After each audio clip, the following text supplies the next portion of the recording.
Hello, everyone. Welcome to another edition of Hematology and Blood Transfusion Science Lecture Series with Dr. Ifeyoma Mary Ann Okafor. This is a YouTube channel where we discuss different topics in hematology and blood transfusion science. Thank you for being part of what we are doing. Thank you for subscribing to our channel, sending in your feedback and your questions. If you have not subscribed yet, this is the time to subscribe. And if you want to contact us, you can use our email, scholarlywoman20@gmail.com. Today, we are going to be discussing another important topic that hematological changes in pregnancy. It promises to be very, very exciting. Follow us. Let's just go straight to the lectures. I bet you are going to learn a lot.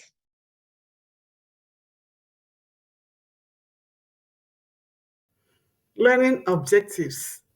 By the end of this lecture, you should be able to describe the physiological hematological changes during pregnancy. You should be able to describe the normal hematological adaptations in pregnancy and how they affect reference ranges. And you should be able to identify and differentiate common hematological disorders in pregnancy, and should be able to outline a rational stepwise laboratory investigation algorithm for abnormal hematological findings in pregnancy, interpret laboratory investigations pertinent to hematological conditions in pregnancy, and you should be able to also know laboratory tests that are appropriate for hematological disorders in pregnancy. Let us start by discussing physiological changes in pregnancy. Pregnancy is a state of profound hematological adaptation designed to meet the metabolic demands of the fetus and also prepare the mother for the blood loss associated with delivery. It induces a state of controlled stress on the maternal hematological system to support the fetal placental unit. It also imposes hemodynamic and hematologic changes to support the maternal fetal exchange and also to prepare for blood loss at delivery. Now, these adaptations complicate the interpretation of normal laboratory values, the normal result that we have in individuals who are not pregnant. These physiological changes that are associated with pregnancy actually complicate the interpretation of these normal laboratory values. The first physiological hematological changes in pregnancy that we are going to be looking at today is volume changes. And these volume changes include plasma volume expansion and red blood cell mass change, that is, changes in red blood cell mass. Let us take a closer look at plasma volume expansion. Plasma volume expansion starts early in pregnancy and increases progressively by approximately 30 to 50% and peaking at around 32 weeks of gestation. This 30 to 50% increase averages about 1,100 to 1,600 milliliter, and it is actually above 30 to 50% above non-pregnant levels by the third trimester. This plasma volume expansion is due to the activation of renin angiotensin aldosterone system and increased vasodilation that are associated with pregnancy. Plasma volume increases more than red cell mass, and this brings about the disparity and the greater expansion of plasma volume relative to red cell mass result in what we know as hemodilution. Hemodilution that is associated with pregnancy.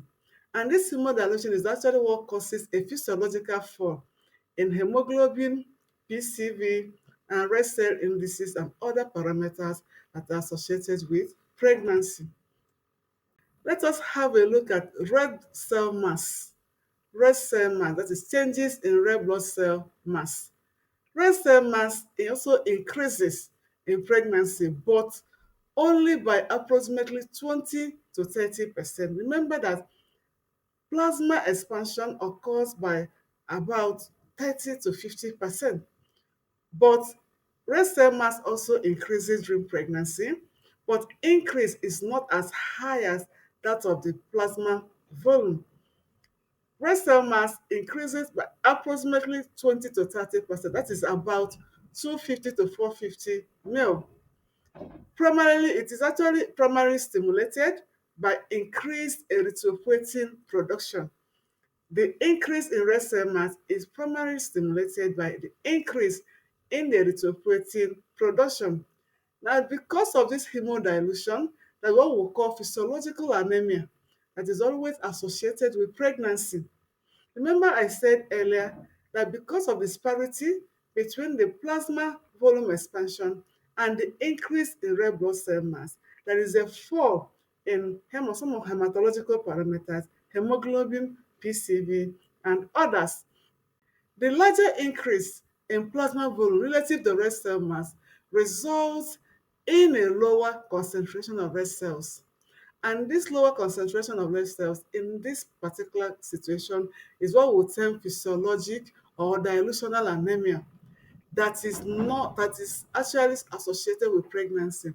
And this is not a true anemia or a true anemia that result as a result of deficiency of other nutrients or other forms. It is a physiological anemia and it is only common during pregnancy due to hemodilution that is associated with pregnancy.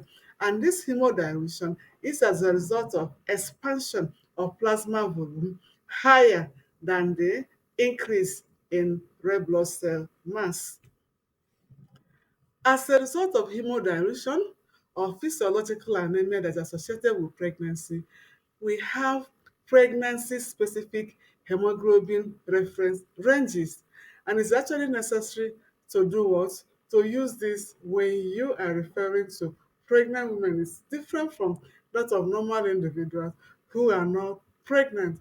So for who defines anemia in pregnancy as hemoglobin less than 11 gram per dl in the first trimester, while in the second trimester, anemia is defined as hemoglobin less than 10.5 gram per dl in the second trimester, and in the third trimester, anemia is defined as hemoglobin less than 10.5 gram per dl.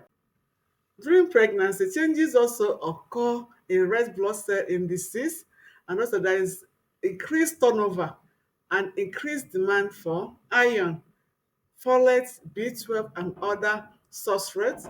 And this increased demand is as a result of increased erythropoiesis. And also, iron requirement is also needed because of the fetal demand and the expansion of maternal erythropoiesis. Reticulocyte turnover also increases.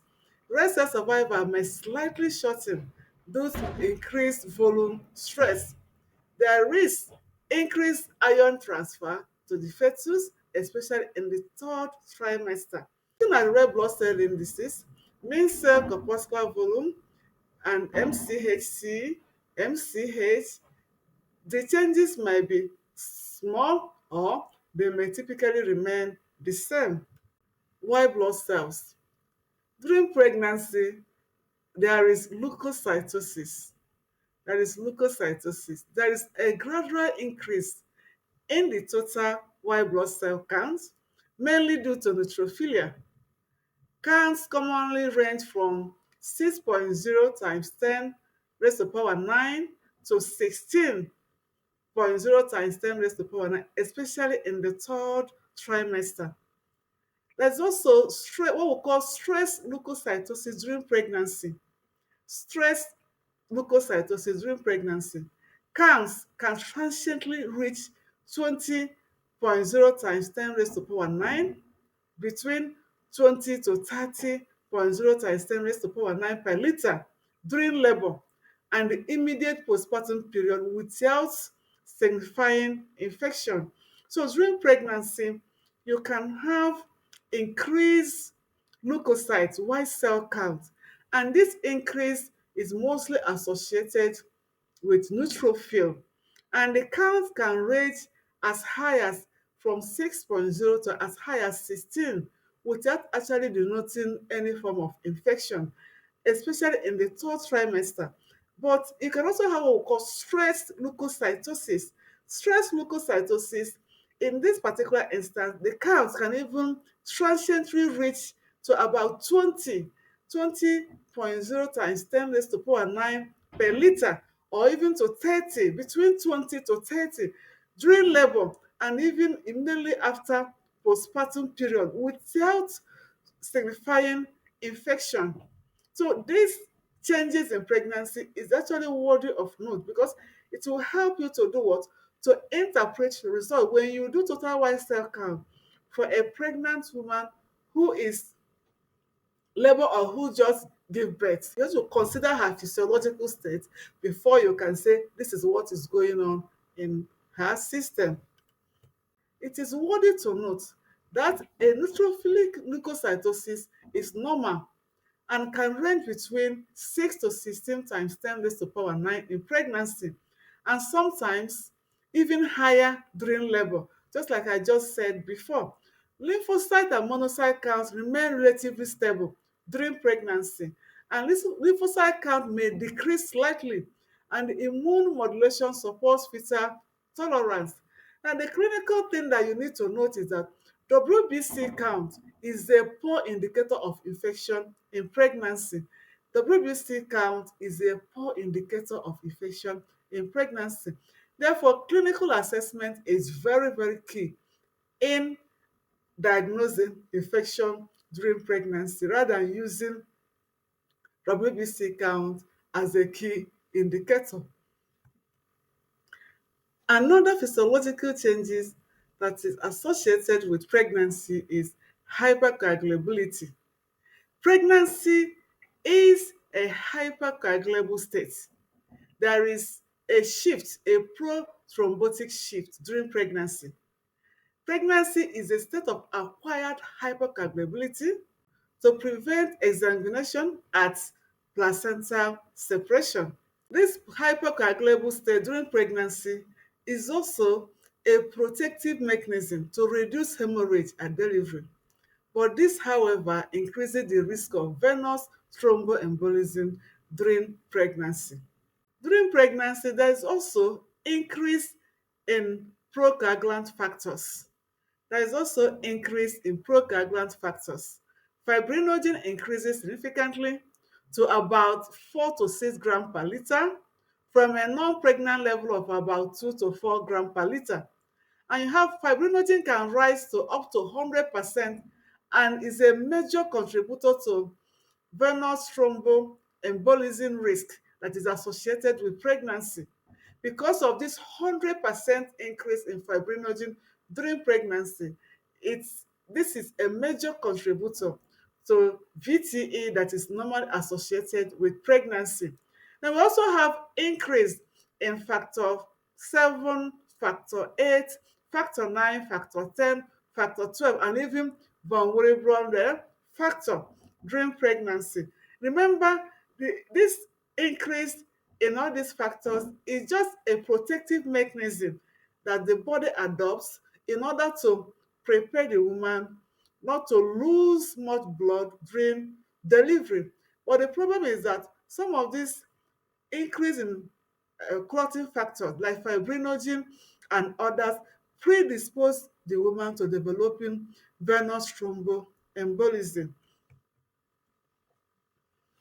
During pregnancy, there's also decreased natural anticoagulants. Decreased natural anticoagulants like protein S activity decreases significantly during pregnancy. Protein C and antithrombin levels remain largely stable but may not rise in proportion to the procoagulants. And also, activated protein C resistance develops even in women without factor 5 leading during pregnancy. All these changes are associated with pregnancy, and it is a protective mechanism during pregnancy, but it can also predispose them to developing venous thromboembolism. There is also impaired fibrinolysis during pregnancy. There is increase in plasminogen activator inhibitor 1 and 2, and this drastically reduces fibrinolytic activity. Fibrin degradation product and D-dimer are often elevated in pregnancy, complicating the interpretation of thrombosis laboratory results. Now, there is a 5 to 10-fold increase in the risk of venous thromboembolism during pregnancy compared to non-pregnant women. And this is as a result of changes in the hemostasis and the coagulation system because of hypercoagulable state that's associated with pregnancy, increase in procoagulants, decrease in natural anticoagulants, and impaired fibrinolysis that is associated with pregnancy. During pregnancy, platelet count may remain stable or mild, or it can have a slight decline due to hemodilution and increased consumption, what we call gestational thrombocytopenia. Mild gestational thrombocytopenia may occur in approximately 5 to 10% of pregnancies. Platelet count may drop but remains asymptomatic. A platelet count that is below 100 may require further investigation during pregnancy. So during pregnancy, you may have slight thrombocytopenia, what is referred to as gestational thrombocytopenia. Because of all these changes that are associated with pregnancy, there are changes in reference ranges. For example, because of the dilution that is associated with pregnancy, normal lower limit in hemoglobin during pregnancy is actually different from that of non-pregnant women. Like in pregnancy, you can have approximately normal HB being 11 gram per day rather than 12 that is found in non-pregnant women. And then so some laboratory tests like ferritin, D-dimer loses its specificity in pregnancy. We cannot actually use them to ascertain the true state of the individual during pregnancy because during pregnancy, remember that we said that fibrinogen is increased even up to about 100-fold during pregnancy. And there is increased fibrin degradation product during pregnancy. It is critical to always interpret hematologic values in gestational age context. It's very, very important to always interpret hematological values in gestational age context. The normal decline in hemoglobin in mild pregnancy should not be overinterpreted as iron deficiency unless corroborated by iron studies. A mild drop in hemoglobin during second trimester is also expected, and only values that are significantly below pregnancy adjusted norms merit a full investigation. Hematologic disorders in pregnancy. Pregnancy may reveal, exacerbate, or complicate hematological disorders. Some are common, example anemia, like we just said, thrombocytopenia, leukocytosis, while others are rare but high risk, example bleeding disorders, hematological malignancies. Anemia. Anemia is the most prevalent hematological issue that's actually associated with pregnancy and is normally due to iron deficiency. Studies have shown that it is often due to iron deficiency, but also it can arise from folate or B12 deficiencies or even as a result of hemoglobinopathies. Iron deficiency anemia is the most common anemia globally, and in pregnancy, it accounts for approximately between 75 to 90% of the cases of anemia that is associated with pregnancy. The total iron requirement for pregnancy, like fetal requirement, placenta requirement, and maternal red blood cell expansion, is about 1000 milligrams. I had done a detailed lecture on iron deficiency anemia, and I'm going to put the link above this video. Click on it. How do we investigate iron deficiency anemia? The investigation of iron deficiency anemia in pregnancy It's not different from how we investigate iron deficiency anemia in normal individual. In hematology, our investigation most times starts with full blood count, that is doing complete blood count, and this will entail us looking at the hemoglobin content or PCV or hematocrit, red cell indices, looking at the red cell distribution width, and then the white cell parameters, the platelet, and then the film reading, the peripheral blood smell. So in iron deficiency anemia, there will be low hemoglobin, there will be low MCV, that is red cells are going to be microcytic. There is a low MCH, that means the red cells are going to hypochromic, and then the iron studies will show low serum ferritin, and then we have low serum iron, high total iron binding capacity, and of course low transferrin saturation. Looking at this slide that is projected here, you will see that the red cells are microcytic and hypochromic. This is a typical slide of a patient with iron deficiency anemia, the peripheral blood of a patient with iron deficiency anemia. The red cells are microcytic and hypochromic. Remember, iron deficiency anemia is a form of microcytic hypochromic anemia. Management of iron deficiency anemia. Iron deficiency anemia can be managed through prophylaxis. Number one, routine iron supplementation can be given to the patient during prenatal care in many regions. In many regions of the world, during antenatal, the pregnant women are placed on iron supplementation. And then for serious cases, there is oral or ferrous salt that can be given. Parenteral iron IV can also be given, and blood transfusion can also be given in severe cases. Another hematological disorder that can occur during pregnancy is megaloblastic anemia. Again, I have a full lecture on megaloblastic anemia, and the link is up. You can click on it and watch it in full. Megaloblastic anemia occurs as a result of folate deficiency or as a result of vitamin B12 deficiency. It's actually less common due to routine folic acid supplementation that the pregnant women are always given during their antenatal.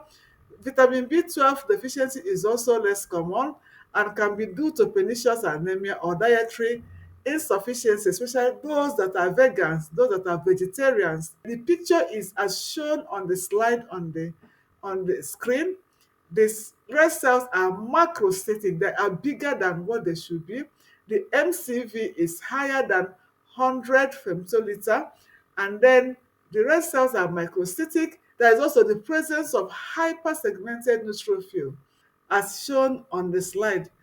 This is a hallmark of megaloblastic anemia. Megaloblastic anemia is associated with macrocytic red blood cells and hypersegmented neutrophil. Defect in folate is also highly associated with neural tube defect. Folic acid supplementation before conception and also during pregnancy is very, very essential in order to do what? In order to prevent neural tube defect. Another hematological disorder that can be associated with pregnancy is hemoglobinopathies. These hemoglobinopathies are not as a result of pregnancy. It is pre-existing genetic disorder. Example, thalassemia, sickle cell disease.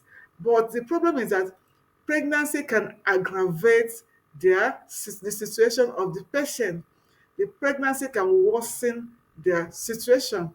Hemoglobin erythrophoresis can be used in the diagnosis of sickle cell or thalassemia. It can also be diagnosed by using high performance liquid chromatography.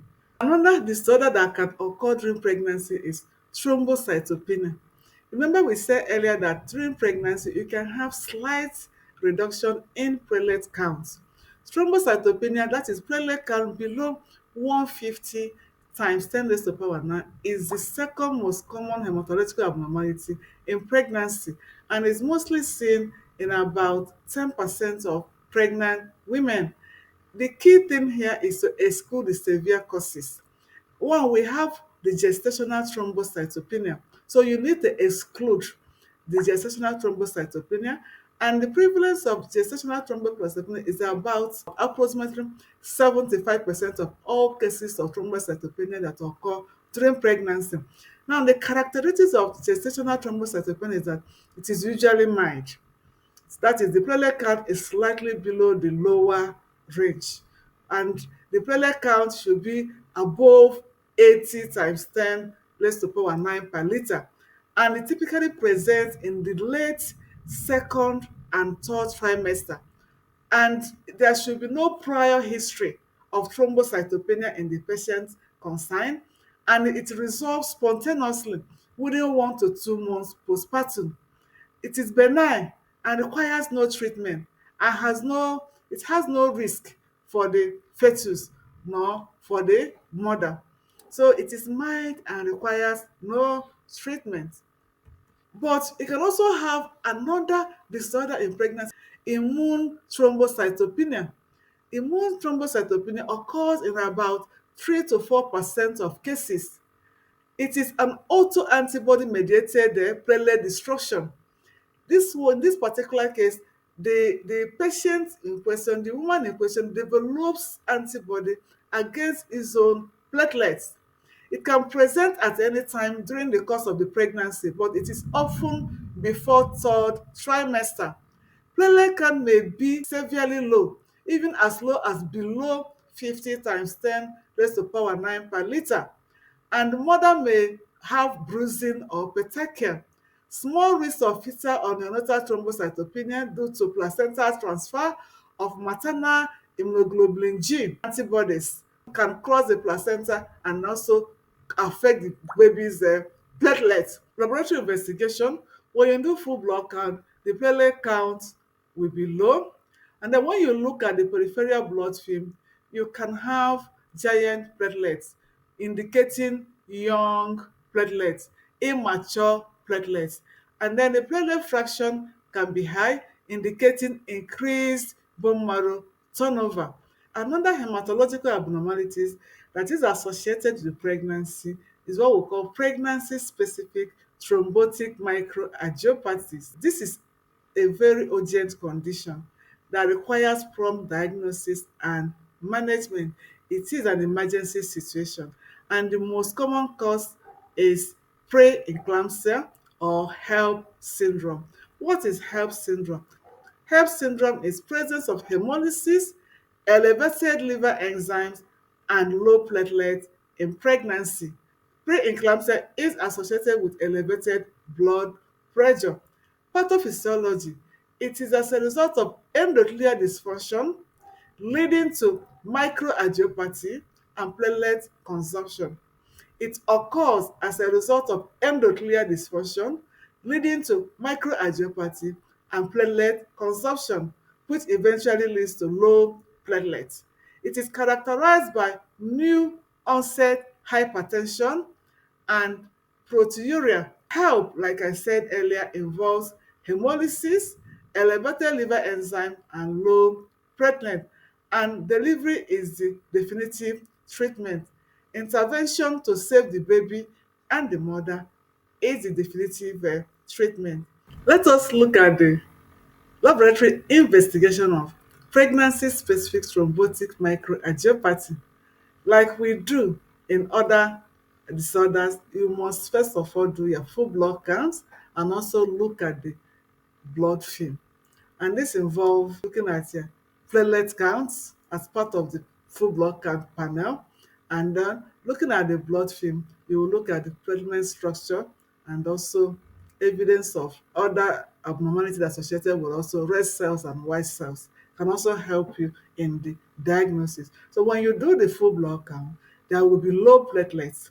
And then when you look at the blood film, there will be giant platelets that shows you that bone marrow is active and is trying to respond to increased consumption of the platelets in the peripheral blood.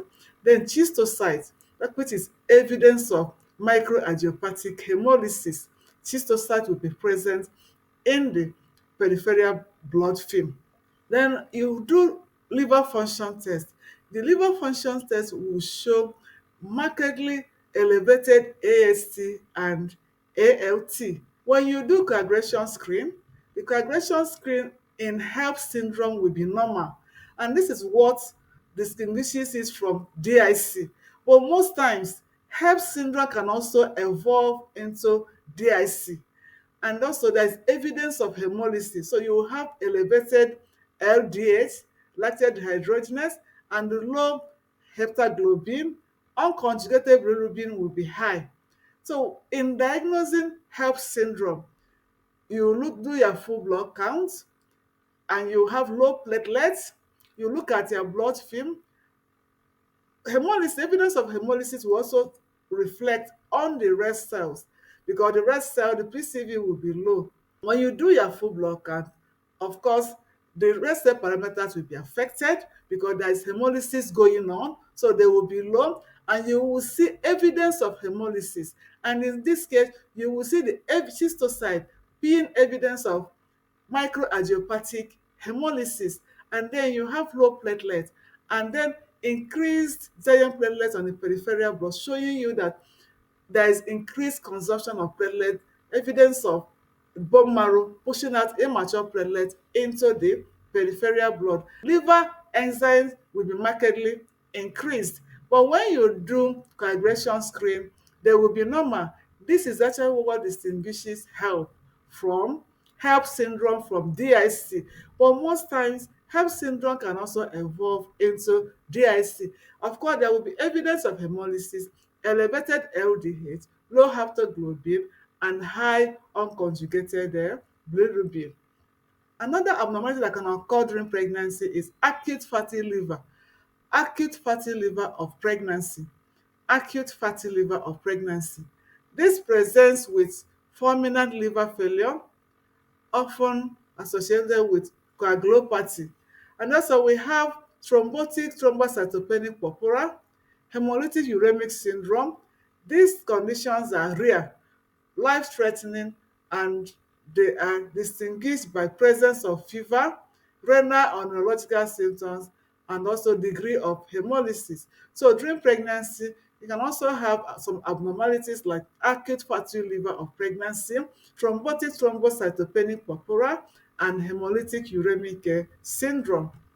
Like we discussed, when we are talking about hemostatic changes during pregnancy, pregnancy is a hypercoagulable state. There is a pro-thrombotic shift during pregnancy, and this predisposes the women to higher risk of developing venous thromboembolism. The risk of VTA, like deep vein thrombosis, pulmonary embolism, is significantly increased during pregnancy to about five-fold. Risk of venous thromboembolism, example, deep vein thrombosis and pulmonary embolism, is significantly increased during pregnancy. The risk factors are pre-existing thrombophilia, example factor 5, leading, obesity, maternal age, if its maternal age is above 35 years, then immobility, not being able to move around, sitting down one place for a very long time, then cesarean section. These are all risk factors that can predispose the woman, even make it higher for her developing venous thromboembolism during pregnancy. Then prophylaxis, low molecular weight heparin is the standard of care for antenatal and postnatal venous thromboembolism prophylaxis in high-risk women. It does not cross the placenta. Another disorder, abnormality that can occur during pregnancy is disseminated intravascular coagulation, that is DIC. This is always secondary to an underlying ailment like placenta abruption, amniotic fluid embolism, severe preeclampsia, or septic abortion, or retarded fetus. Pathophysiology is a widespread activation of coagulation cascade leading to thrombosis, consumption of clotting factors and platelets, and consequent hemorrhage. Laboratory investigation of DIC during pregnancy, like full blood count should be done, and of course there is increased consumption of platelets during DIC, therefore the platelet count will be low. Prothrombin time test, activated partial thromboplastin time test will be prolonged because factors are being consumed during DIC. Fibrinogen will be low because fibrinogen is also being consumed. So we do fibrinogen assay. So the test that can be done for diagnosis of DIC: platelet count, prothrombin time test, and activated partial thromboplastin time, fibrinogen assay, and then D-dimer. D-dimer will be markedly elevated, showing that D-dimer is fibrin degradation product and it is markedly elevated. Note that D-dimer is elevated in normal pregnancy, so the trend is more important than a single value. Okay, so when you do platelet count, it will be low, and then prothrombin time test, activated partial thrombin time test will be prolonged because these factors are being consumed during DIC. Platelet is also being consumed during DIC. Fibrinogen level will be low because fibrinogen is being consumed. But when you do D-dimer, D-dimer test will be high. But remember that D-dimer is naturally increased during pregnancy because pregnancy is hypercoagulable state. D-dimer is naturally increased during pregnancy. So it can be used during pregnancy, but the marker, the trend of the increase is what will be relevant here rather than a single increase. So it is done for the first time and then it can also be repeated. So the trend should be monitored. That will give an indication of what is going on in the patient. There's management involved to treat the underlying cause. That is, example, if it is as a result of the pregnancy, the baby can be delivered, and they provide hemostatic support with blood products like FFP, cryoprecipitate for fibrinogen and others, then blood transfusion or platelet transfusion where it is needed. Hemolytic disease of the newborn is also another abnormality that can also occur during pregnancy. Hemolytic disease of the fetus and the newborn. I have a full lecture on hemolytic disease of the fetus and the newborn, and I'm going to place the link at the top of this video. Please click on it if you want to have a detailed lecture on hemolytic disease of the fetus and the newborn. Hemolytic disease of the fetus and the newborn occur as a result of maternal alloimmunization against the fetal red blood cell antigens. This maternal alloimmunization can be as a result of incompatibility, blood group incompatibility, RH incompatibility, ABO incompatibility, KEL blood group incompatibility, and others. And diagnosis, you can do DCT, this direct Coombs test on the baby, while the ICT, indirect Coombs test, is done with the mother serum to check for the presence of the antibody in the mother serum, while the DCT is done on the baby's red blood cell to check for the sensitization of the baby's red blood cell by the mother's antibody. Antibodies detection and screening can be done to detect all the alloantibodies that may cause hemolytic disease of the newborn in the mother. And prevention in treatment of hemolytic disease of the newborn. Prevention is key. So that is why antenatal serology is very, very important, where every pregnant woman should be profiled to know the antibody they have, and also to know their blood group, and also to prevent them from forming allo antibody that can cross the placenta to harm the unborn child during pregnancy. There are also some uncommon conditions that can occur during pregnancy, like thrombophilia.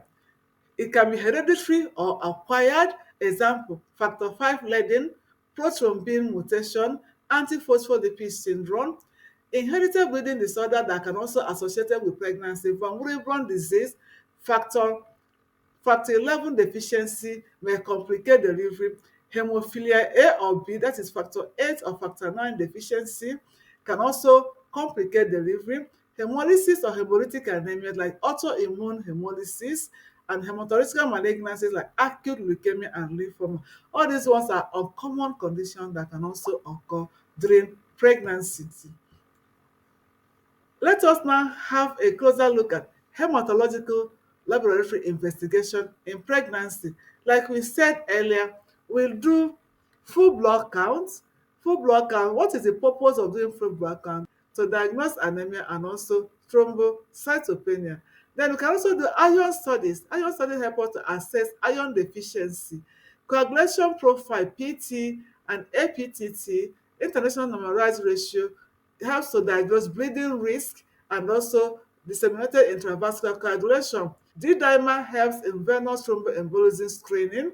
And then peripheral blood film helps us to assess the morphology of blood cells, both the red cell morphology, the white cell morphology, and also the platelet morphology, and also to assess changes in their number. We also have LDH, AST, and ALT that is associated with HELLP syndrome. They are, remember that HELLP syndrome is hemolysis, elevated liver enzyme, and low platelets. They are elevated in liver dysfunction. Then reticulocyte count. Reticulocyte count helps us to evaluate bone marrow response to the degree of anemia that is going on in the patient. Of course, in hemolysis, the reticulocyte count will be high because the bone marrow is responding by pushing out immature red cells into the circulation. While in cases of bone marrow failure, the reticulocyte count will be low.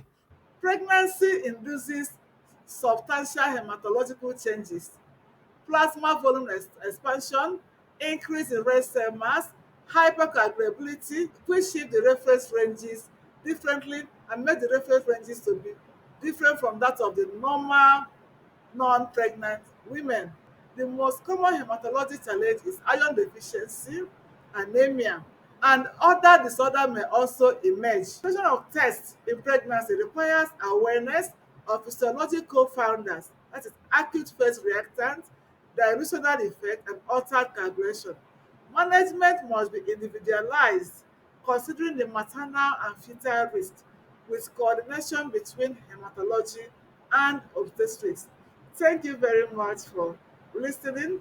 These are my references. These are my references.